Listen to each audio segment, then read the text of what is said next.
I don't know about you guys, but when I was going through my public education, the financial literacy courses that were available and presented to me were not up to standard.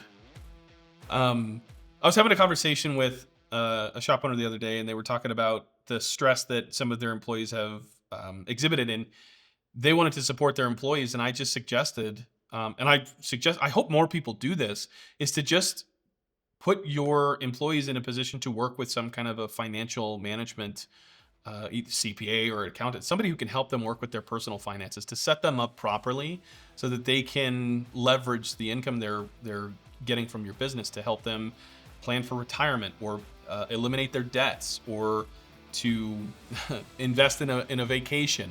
I know that's crazy, but those things help alleviate stress so that your team has higher morale.